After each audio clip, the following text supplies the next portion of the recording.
Hello guys, welcome back to the channel and welcome back to elite wrestling. तो guys आज इस video के अंदर हम करने वाले हैं कल होने वाले AEW के डायमंड स्पेशल बीच ब्रेक का प्रीव्यू। और गाइज आज इस वीडियो के अंदर हम जानने वाले हैं कि कल होने वाले डायमंड स्पेशल बीच ब्रेक के लिए AEW ने कौन कौन सी चीजें पहले से एडवर्टाइज कर दी है और हमें कल होने वाले डायमंड स्पेशल बीच ब्रेक के ऊपर कौन कौन सी चीजें देखने को मिल सकती है। जो सभी बातें जानने के लिए ये वीडियो एकदम आखिर तक देखना। और गाइज ऐसे ही AEW कंपनी से रिलेटेड हर एक न्यूज, रूमर और अपडेट और AEW कंपनी के हर एक शो का रिव्यू पाने के लिए हमारे चैनल को सब्सक्राइब करना मत भूलना। लेकिन गाइज अब ज्यादा देर न लगाते हुए चलिए ये वीडियो शुरू करते हैं और करते हैं कल होने वाले AEW के डायमंड स्पेशल बीच ब्रेक का प्रीव्यू और जानते हैं कि कल होने वाले डायमंड स्पेशल बीच ब्रेक के लिए AEW ने कौन कौन चीजें पहले से एडवर्टाइज कर दी है। तो गाइस सबसे पहली चीज जो कि AEW ने कल के डायमंड स्पेशल बीच ब्रेक के लिए ऑफिशियल एडवर्टाइज की है वो है AEW कंपनी विमेंस डिवीजन से एक नॉर्मल 1-on-1 मैच, जहां पर हमें रेड वेलवेट लेला हैरिज को फेस करती हुई दिखाई देने वाली है। और अगर यहाँ पर हम बात करें इस मैच की बैक स्टोरी की तो गाइस हम हाल फिलहाल में AEW कंपनी के शोज के ऊपर देख रहे हैं कि लेला हैरिज, क्रिस स्टैटलैंडर और रेड वेलवेट इन तीनों के बीच में चीजें काफी अच्छी नहीं चल रही थी। और हाल फिलहाल में क्रिस स्टैटलैंडर और लेला हैरिज इनके बीच में काफी सारे झगड़े हो रहे थे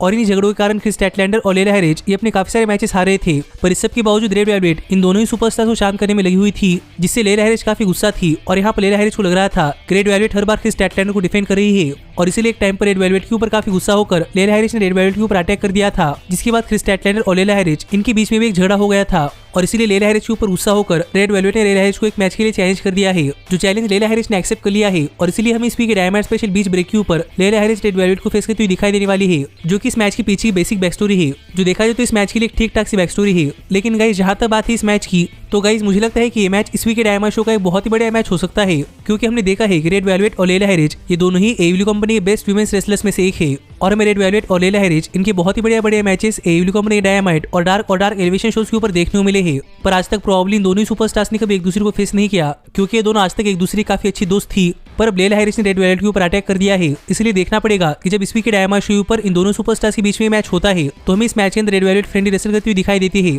या फिर उससे में लेला हैरिज के ऊपर अटैक करती हुई दिखाई देती है। लेकिन गाइस जहां तक बात है इस मैच की विनर की तो गाइस मुझे ऐसा लगता है कि एक बहुत ही बड़े मैच के बाद हमें शायद इस मैच के आखिर में लेला हैरिज मैच जीतती हुई दिखाई दे सकती है, क्योंकि हाल ही में AEW कंपनी ने लेला हैरिज, क्रिस स्टैटलैंडर और रेड वेलवेट इनकी राइवलरी शुरू हुई है। और मुझे नहीं लगता कि इस राइवलरी की शुरुआत में ही लेला हैरिज मैच हारने वाली है। इसीलिए गाइस मेरे हिसाब से लेला हैरिज मैच जीत जाएंगी और हमें आगे चलकर लेला हैरिज, क्रिस स्टैटलैंडर और रेड वेलवेट इनके बीच में स्टोरी लाइन कंटिन्यू होती हुई दिखाई दे सकती है। पर गाइस जो अगली चीज जो कि AEW ने इस वीक के डायमंड शो के लिए ऑफिशियल एडवर्टाइज की है वो ये है कि हमें इस वीक के डायमंड स्पेशल बीच ब्रेक के ऊपर AEW women's world heavyweight champion doctor Britt Baker कुछ कहती हुई दिखाई देने वाली है। जो क्या है ये तो मुझे भी नहीं पता, पर यहाँ पर AEW कंपनी ने ऑफिशियल कर दिया है कि हमें इस वीक के डायमंड स्पेशल बीच ब्रेक के ऊपर डॉक्टर ब्रिट बेकर यहाँ पर आकर कुछ चीजें एड्रेस करती हुई दिखाई देने वाली है। तो देखना पड़ेगा कि यहाँ पर आकर डॉक्टर ब्रिट बेकर क्या कहती है। पर गाइस जो अगला मैच जो कि AEW ने इस वीक के डायमंड स्पेशल बीच ब्रेक के लिए ऑफिशियल एडवर्टाइज किया है वो है AEW कंपनी के मेंस डिवीजन से एक 6-मैन टैग टीम मैच, जहां पर हम इनर सर्कल सैंटाना और ओर्टिज और क्रिस जेरिको मिलकर 2.0 और डेनियल गार्सिया को फेस करते हुए दिखाई देने वाले हैं। और अगर यहाँ पर हम बात करें इस मैच की बैक स्टोरी की तो गाइस हमने देखा था कि जब से 2.0 AEW कंपनी अंदर आई है तब से 2.0 किसी भी रेसलर के ऊपर अटैक कर रही थी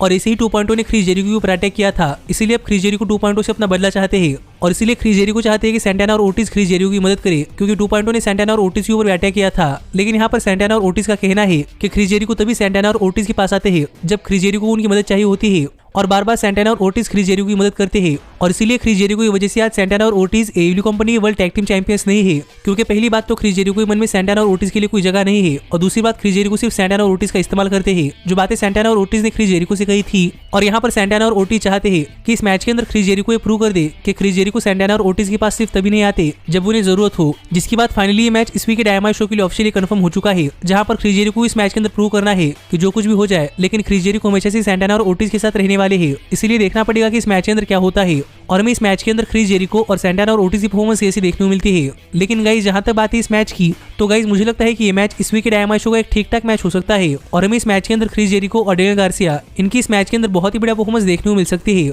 लेकिन गाइस जहां तक बात है इस मैच की विनर की तो गाइस मुझे ऐसा लगता है कि हमें इस मैच के आखिर में प्रॉब्ली कुछ ऐसा होता हुआ दिखाई दे सकता है, जिससे क्या पता क्रिस जेरिको सैंटाना और ओर्टिज मदद ना कर पाए और क्या पता शायद इसी चीज का फायदा उठाकर 2.0 और डेनियल गार्सिया मैच जीत जाए। और गाइस मुझे ऐसा इसलिए लग रहा है क्योंकि काफी दिनों से सैंटाना और ओर्टिज AEW कंपनी अंदर चैंपियन नहीं बने और सैंटाना और ओर्टिज को AEW कंपनी अंदर स्पॉटलाइट भी नहीं मिली। इसीलिए मुझे ऐसा लगता है कि हमें प्रॉब्ली इस मैच के बाद सैंटाना और ओर्टिज क्रिस जेरिको से अलग होती हुई दिखाई दे सकते हैं और क्या पता इसके बाद सैंटाना और ओर्टिज AEW company world tag team champions भी बन जाए। इसीलिए मुझे यहाँ पर ऐसा लगता है कि 2.0 और डेनियल गार्सिया मैच जीतने वाले हैं। पर गाइस जो अगली चीज जो कि एडब्ल्यू इस वीक के डायनामाइट शो के लिए ऑफिशियल एडवर्टाइज की है वो ये है कि हम इस वीक के डायनामाइट शो पर सीएम पंक आकर कुछ कहते हुए दिखाई देने वाले हैं। और गाइस फिर एक बार मुझे यहाँ पर नहीं पता कि इस वीक के डायनामाइट शो पर आकर सीएम पंक क्या कहने वाले हैं, लेकिन यहाँ पर एडब्ल्यू कंपनी ने ऑफिशियल कर दिया है कि हम इस वीक के डायनामाइट स्पेशल बीच ब्रेक के ऊपर सीएम पंक आकर कुछ कहते हुए दिखाई देने वाले हैं। इसलिए देखना पड़ेगा कि यहाँ पर आकर सीएम पंक क्या कहते हैं और क्या यहाँ पर आकर सीएम पंक एमजेएफ को एड्रेस करते हैं या नहीं। पर गाइस जो अगला मैच जो कि एडब्ल्यू ने इस वीक के डायनामाइट स्पेशल बीच ब्रेक के लिए ऑफिशियल एडवर्टाइज किया है वो है एडब्ल्यू कंपनी मेंस डिवीजन से एक लाइट्स आउट मैच, जहां पर हमें ऑरेंज कैसिडी एडम कोल को फेस करते हुए दिखाई देने वाले हैं। और अगर यहाँ पर हम बात करें इस मैच की बैक स्टोरी की तो गाइस हम देख रहे हैं कि जब से एडम कोल एडब्ल्यू कंपनी अंदर आए हैं तब से एडम कोल कह रहे हैं कि एडम कोल एडब्ल्यू कंपनी के बेस्ट रेसलर है और उनकी फैक्शन एडब्ल्यू कंपनी की बेस्ट फैक्शन है जिसके साथ ऑरेंज कैसिडी डिसएग्री करते हैं। इसीलिए हमें ऑरेंज कैसिडी और एडम कोल एक के बाद एक दूसरे को एक मैच के अंदर फेस करते हुए दिखाई दिए थे और उन सभी मैचेस के अंदर एडम कोल ने ऑरेंज कैसिडी को हराया था। पर जब हमें आखिरी बार एडम कोल और ऑरेंज कैसिडी एक mixed gender tag team match के अंदर देखने को मिले तब एडम कोल की गलती की वजह से ऑरेंज कैसिडी ने एक्सीडेंटली ब्रिट बेकर के ऊपर अटैक कर दिया था और ब्रिट बेकर एक टेबल के थ्रू गई थी और इसीलिए इस चीज का बदला लेने के लिए एडम कोल ने ऑरेंज कैसिडी को एक लाइट्स आउट मैच के लिए चैलेंज कर दिया है। जो मैच टाइप क्या है अगर आपको नहीं पता तो गाइस मैं आपको बताना चाहूंगा कि लाइट्स आउट मैचेस एडब्ल्यू कंपनी के मोस्ट डेंजरस मैचेस में से एक है और मैं आज तक एडब्ल्यू कंपनी ने सिर्फ 2 ही लाइट्स आउट मैचेस देखने को मिले हैं। पहला तो Kenny Omega versus John Moxley और दूसरा doctor Britt baker versus thunder रोजा, जिससे कि आप समझ सकते हैं कि एडब्ल्यू कंपनी लाइट्स आउट मैचेस कितने डेंजरस मैचेस होते हैं। और हमें ऐसा ही एक मैच इस वीक के डायनामाइट स्पेशल बीच ब्रेक के ऊपर देखने को मिलने वाला है। तो देखना पड़ेगा कि जब हम इस वीक के डायनामाइट स्पेशल बीच ब्रेक के ऊपर ऑरेंज कैसिडी और एडम कोल जब एक दूसरे के आमने सामने आते हुए दिखाई देते हैं तब हमें ऑरेंज कैसिडी और एडम कोल इनके बीच में ये मैच कितना बढ़िया मैच देखने को मिलता है। पर गाइस मुझे ऐसा लग रहा है कि ये मैच आज तक के एडब्ल्यू कंपनी हर एक लाइट्स आउट मैच के लेवल मैच करेगा। लेकिन गाइस जहां तक बात है इस मैच की विनर की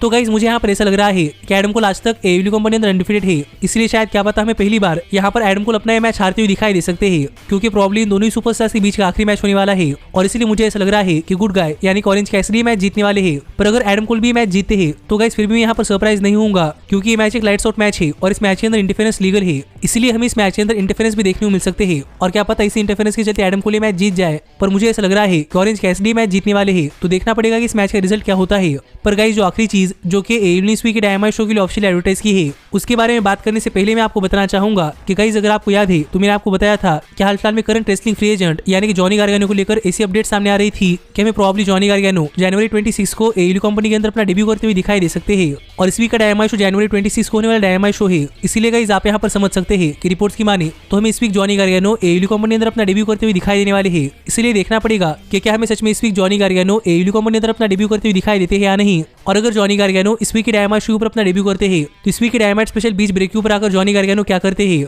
और आप भी मुझे कमेंट कर बताइए कि आपको क्या लगता है कि क्या जॉनी गार्गानो इस वीक के डायनामाइट स्पेशल बीच ब्रेक के ऊपर अपना डेब्यू करने वाले हैं या नहीं। पर गाइस जो आखिरी चीज जो कि एडब्ल्यू ने इस वीक के डायनामाइट शो के लिए ऑफिशियल एडवर्टाइज की है वो है एडब्ल्यू कंपनी के मेंस डिवीजन से एक लैडर मैच, जहां पर हम interim TNT champion Sammy Guevara current TNT champion Cody Rhodes को फेस करते हुए दिखाई देने वाले हैं। और अगर यहाँ पर हम बात करें इस मैच की बैक स्टोरी की तो गाइस हमने देखा है कि जब सैमी गुवेरा टीएनटी चैंपियन बने थे तब कोडी रोड्स ने सैमी गुवेरा को उनकी टीएनटी चैंपियनशिप के लिए चैलेंज किया था और कोडी रोड्स ने सैमी गुवेरा को उस टीएनटी चैंपियनशिप मैच के अंदर हरा दिया था। और कोडी रोड्स बन चुके थे नए टीएनटी चैंपियन, पर एक टाइम के लिए कोडी रोड्स मेडिकली क्लियर नहीं हुए जबकि कोडी को अपनी टीएनटी चैंपियनशिप डिफेंड करनी थी, इसलिए एडब्ल्यू कंपनी अंदर इंटीरियम टीएनटी चैंपियनशिप आई जो सिर्फ तब आती है जब कोई चैंपियन अपनी चैंपियनशिप डिफेंड नहीं कर पाता। और इसी को कहते हैं इंटीरियम टीएनटी चैंपियनशिप, जो चैंपियनशिप कोडी रोड्स के अब्सेंस में सैमी गुवेरा ने जीती थी। और इसीलिए करंटली एडब्ल्यू कंपनी अंदर 2 टीएनटी चैंपियन है, पहले ओरिजिनल चैंपियन कोडी रोड्स और interim TNT champion Sammy Guevara. पर किसी भी प्रमोशन के अंदर 2 सेम चैंपियनशिप्स नहीं हो सकती, इसलिए हमें इस वीक डायनामाइट स्पेशल बीच ब्रेक के ऊपर टीएनटी चैंपियनशिप और इंटीरियम टीएनटी चैंपियनशिप इन दोनों ही चैंपियनशिप्स का यूनिफिकेशन मैच देखने को मिलने वाला है जो कि एक लैडर मैच है, जो इस मैच के पीछे की पूरी बैक स्टोरी है। पर गाइज अगर यहाँ पर हम बात करें इस मैच की तो गाइज मुझे लगता है कि हमें कोडी रोड्स और सैमी गुवेरा इनके बीच में आज तक बहुत ही बढ़िया मैचेस देखने को मिले हैं। और मैं इस वीक डायनामाइट स्पेशल बीच ब्रेक के ऊपर भी कोडी रोड्स और सैमी गुवेरा इनके बीच में एक बहुत ही बढ़िया मैच देखने को मिल सकता है। और मैं ये मैच देखने के लिए एक्साइटेड हूँ क्योंकि गाइज इस बार ये मैच एक लैडर मैच होने वाला है और मुझे देखना है कि हमें इस मैच के अंदर कितने बढ़िया स्पॉट्स देखने को मिलते हैं। पर गाइज जहां तक बात है इस मैच की विनर की तो गाइज मैं यहाँ पर सिर्फ होप कर रहा हूँ कि कोडी रोड्स इस मैच के अंदर पेडिग्री का इस्तेमाल ना करे, जिससे मैं यहाँ पर क्या कहना चाहता हूँ आप समझ सकते हैं। पर मुझे ऐसा लगता है कि हमें इस मैच के आखिर में कोडी रोड्स सैमी गुवेरा को उनके टीएनटी चैंपियनशिप के लिए हराते हुए दिखाई दे सकते हैं। और ऐसा इसीलिए क्योंकि कोडी रोड्स हाल ही में टीएनटी चैंपियन बने थे और कोडी मेडिकली क्लियर नहीं थे, इसीलिए ही Sammy Guevara interim TNT champion बन पाए। इसीलिए मुझे यहाँ पर ऐसा लग रहा है कि कोडी रोड्स से मैच जीतकर दोबारा से टीएनटी चैंपियन बन सकते हैं और मैं आगे चलकर कोडी रोड्स की AEW company the story line continue देखने को मिल सकती है, जिस पर आपका क्या कहना है आप मुझे कमेंट कर बताइए। पर इतनी ही चीजें हैं जो कि एडब्ल्यू इस वीक के डायनामाइट स्पेशल बीच ब्रेक के लिए ऑफिशियल एडवर्टाइज की है। पर इसके अलावा भी हमें इस वीक के डायनामाइट शो पर बहुत सारी चीजें देखनी है कि आगे चलकर AEW company world tag team champions यानी कि जुरासिक एक्सप्रेस के बीच में क्या होता है, हमें आगे ब्रायन डेनिसन और जॉन मॉक्सली के बीच में क्या क्या क्या देखने को मिलता है और current AEW world heavyweight champion Hangman Adam Page और लांस आर्चर के बीच में क्या होता है, ये सब बातें तो हमें इस वीक डायनामाइट स्पेशल बीच ब्रेक देखने के बाद ही पता चलेगी। जो बातें अगर आप मिस नहीं करना चाहते तो कल हमारे चैनल के ऊपर डायनामाइट स्पेशल बीच ब्रेक का रिव्यू वीडियो देखना मत भूलना और वो वीडियो मिस ना करने के लिए हमारे चैनल को सब्सक्राइब कर नोटिफिकेशन बेल ऑल पर सेट करना मत भूलना। पर गाइज अब मैं मिलता हूँ आपसे अगली वीडियो के अंदर, पर तब तक stay healthy, stay happy and keep watching elite wrestling. Hey, did you like that video? Click the screen for more. And where do you think you're going? Check out our official merchandise page and to support the entire cast. And thanks so much for being the elite. The elite, the elite. What, Nick, you're not going to sing it all with me this time?